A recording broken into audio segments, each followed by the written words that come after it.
पिछले कई दिनों से एक विवाद देश में पैदा किया जा रहा है कि भारतीय जनता पार्टी और नरेंद्र मोदी जी की सरकार संविधान से इंडिया शब्द हटाना चाहती है। और इसकी शुरुआत किसी छोटे व्यक्ति ने नहीं की, इसकी शुरुआत की आरएसएस के प्रमुख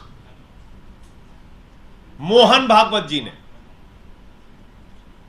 मोहन भागवत जी ने कहा कि इंडिया शब्द हटा देना चाहिए और हम अब सिर्फ भारत का इस्तेमाल करेंगे। उसके बाद मोदी सरकार की ओर से यह खबर प्रायोजित की जा रही है कि संविधान से ही इंडिया शब्द गायब कर दिया जाएगा।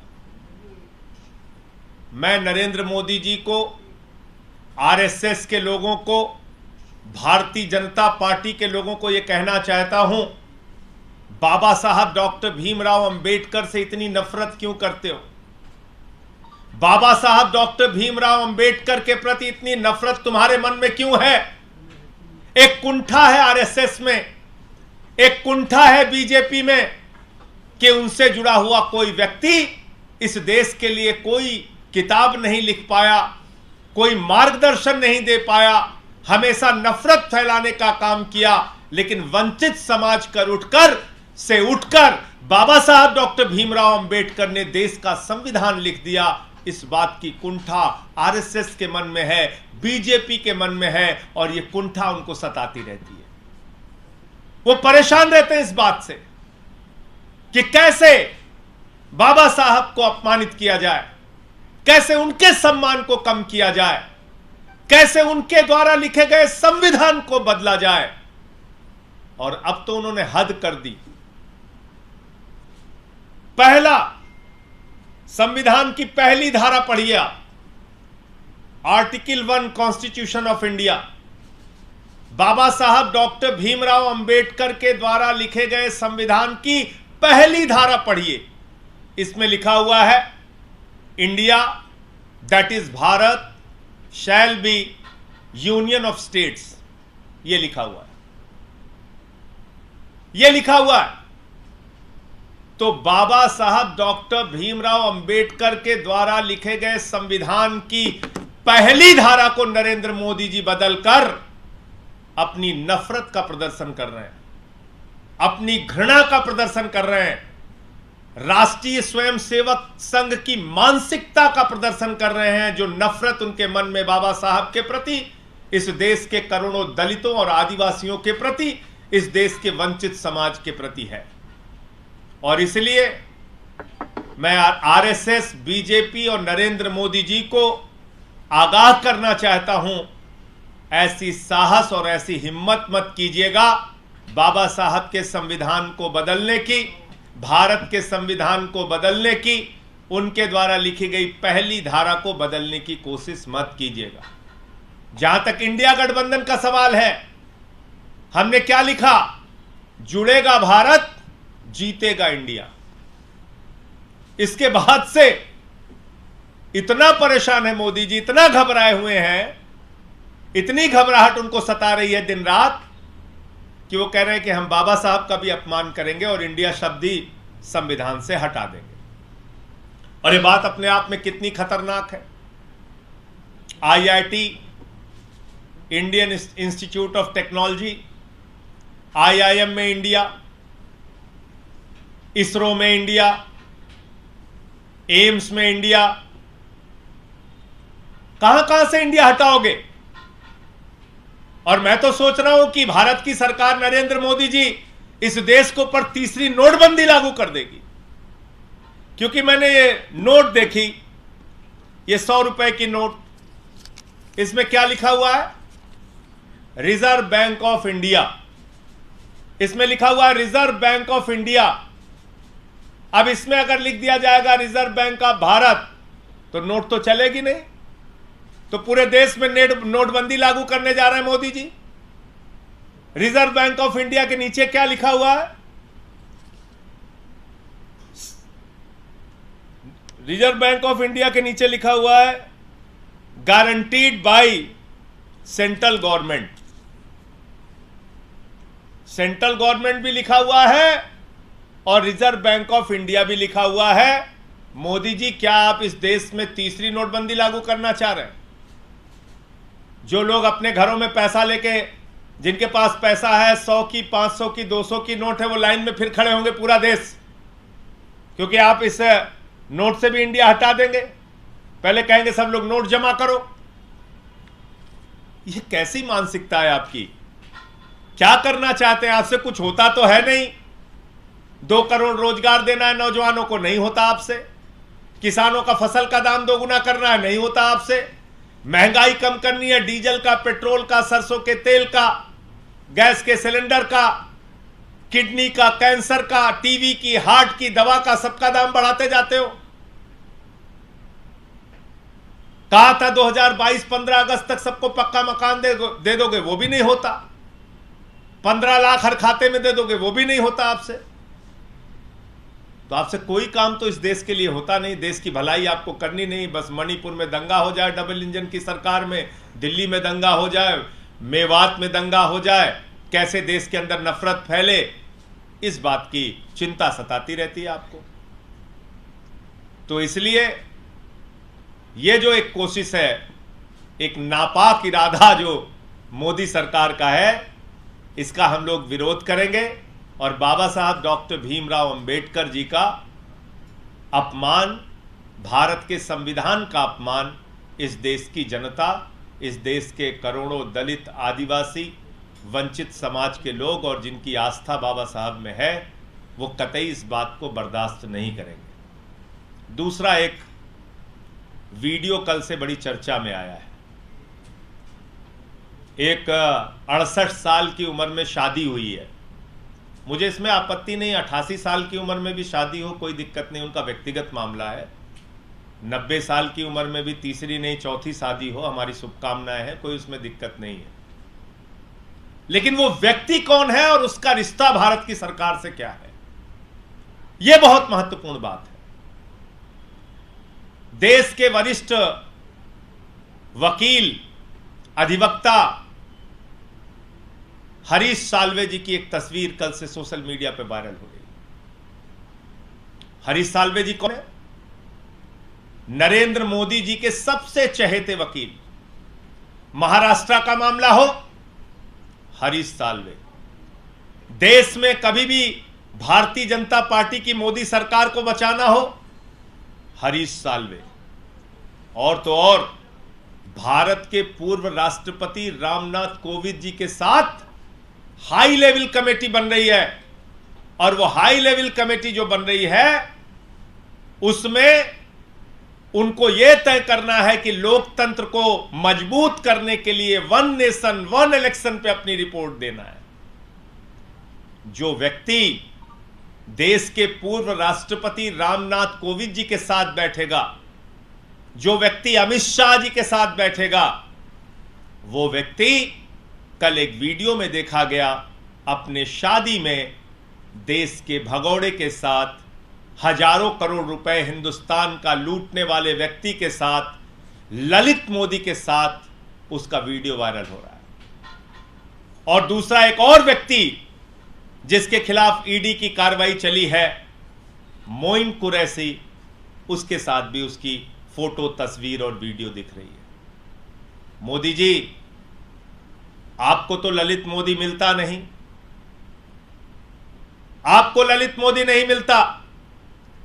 आपकी तेज तर्रार ईडी, उसको ललित मोदी नहीं मिलता।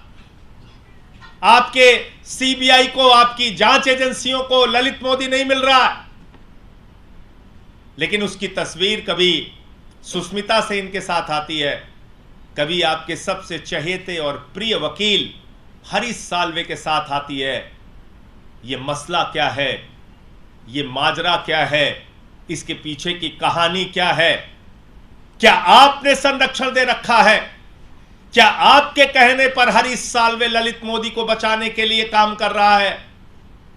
मैं तो कहता हूं कि भारत के अंदर अगर हरीश साल्वे आए तो ईडी को उनसे पूछताछ करनी चाहिए, क्योंकि किसी भी अपराधी को बचाना अपने आप में एक गुनाह है। किसी भी अपराधी को संरक्षण देना अपने आप में गुनाह है। हरीश साल्वे ललित मोदी को कैसे बचा रहे हैं, उनके साथ क्या रिश्ते हैं, कैसे वो अपने कार्यक्रम में उनको आमंत्रित करते हैं हजारों करोड़ रुपए के लुटेरे और भगोड़े को, इसके बारे में ईडी को हरीश साल्वे से पूछताछ करनी चाहिए।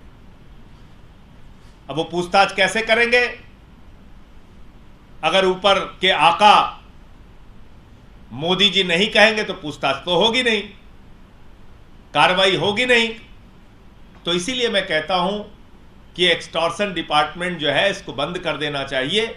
इसकी कोई आवश्यकता नहीं है। यह सिर्फ विधायकों की तोड़फोड़ के लिए एक संस्था बची हुई है और इसके अतिरिक्त ईडी का कोई मकसद नहीं है। इनकी जांच एजेंसियों का, मोदी जी की जांच एजेंसियों का कोई मतलब और मकसद नहीं बचा हुआ है। और कल का जो वीडियो सामने आया है वो भारत की व्यवस्था पे, भारत की जांच एजेंसियों पे, नरेंद्र मोदी जी के ऊपर एक जोरदार तमाचा है। और मैं तो ये कह रहा हूं कि अपने चक्कर में, अपने राजनीतिक एजेंडा की पूर्ति के लिए कम से कम भारत के पूर्व राष्ट्रपति रामनाथ कोविंद जी को अपमानित मत करो। मोदी जी,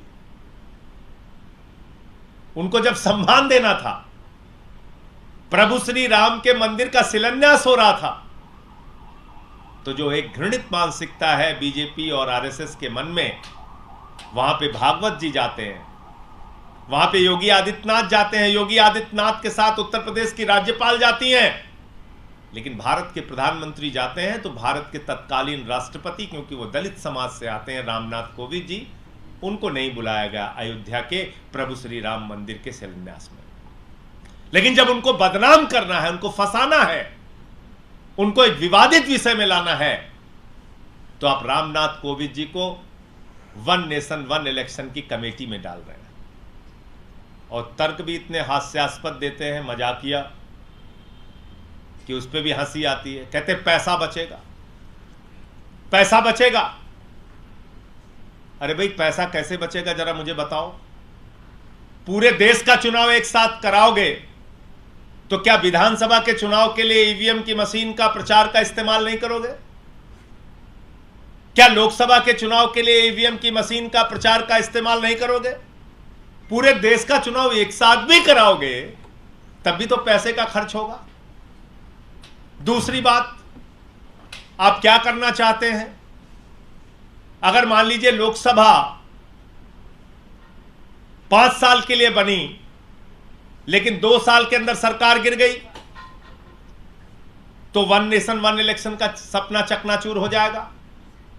अगर राज्य की विधानसभा का चुनाव 5 साल के लिए हुआ और 2 साल 3 साल में फिर सरकार गिर गई, तो फिर वन नेशन वन इलेक्शन का फॉर्मूला बेकार हो जाएगा।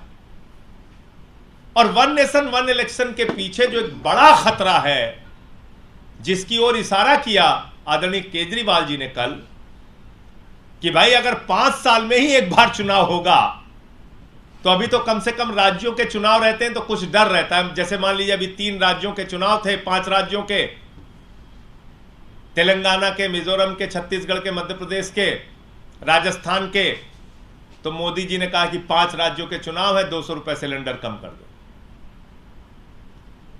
थोड़ा कहीं और किसी राज्य का चुनाव होता है, कभी पेट्रोल का दाम कम कर देते हैं, कभी डीजल का दाम कम कर देते हैं, दिखाने के लिए ही सही। अब 5 साल में एक बार जब चुनाव होगा, तो कल केजरीवाल जी ने जो बात कही वो बिल्कुल सच है, और इसको जरा गंभीरता से सोच के देखिएगा। अगर 5,000 रुपए का सिलेंडर कर देते हैं तो सरकार तो आप 5 साल हटा नहीं सकते, 5 साल तक सरकार रहेगी। आपके हाथ में तो कुछ है नहीं, आप आंदोलन भी करेंगे, कुछ नहीं होने वाला।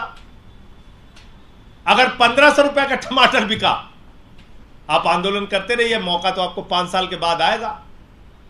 अभी तो अडानी को आकाश से लेकर पाताल तक सब कुछ देते जा रहे हैं। पूरा देश मान लीजिए अपने दोस्त के ऊपर, अडानी के ऊपर मोदी जी ने लुटा दिया, तो आप कुछ कर तो सकते नहीं। तो इसलिए ये एक नकली बहस, एक डर, एक भय जो मोदी सरकार में है, उसके कारण से वन नेशन वन इलेक्शन की बात की जा रही है। और पैसे वैसे की बात, किसको आप मूर्ख बना रहे हैं? 3,000 करोड़ रुपए भारत का चुनाव कराने में चुनाव आयोग का खर्च होता है। अब अकेले जो मोदी जी का दोस्त है नीरव मोदी, वो 20,000 करोड़ रुपया लेके भाग गया। जितने पैसे में पूरे भारत का चुनाव 7 बार हो सकता है, उतना पैसा अकेले मोदी जी का दोस्त लेके भाग गया, कह रहे पैसा बचेगा। तो मुझे लगता है कि ये तमाम विषय हैं और कहीं ना कहीं जो ये इंडिया शब्द से घबराए हुए हैं और इंडिया का नाम संविधान से हटाना चाहते हैं, तो बाबा साहब का अपमान तो ये देश कतई बर्दाश्त नहीं करेगा। हमारी chief spokesperson Priyanka Kakkar ji भी आपसे कुछ बात करेंगे, उसके बाद आपके जो सवाल हो आप पूछ सकते हैं। आज से भी इंडिया अंग्रेजों के द्वारा दिया गया नाम है, इसको हटा देना। तो वो कह रहे हैं कि अटल जी और आडवाणी जी ये गुलाम थे, क्योंकि अटल जी और आडवाणी जी ने मिलकर इंडिया शाइनिंग का नारा दिया था।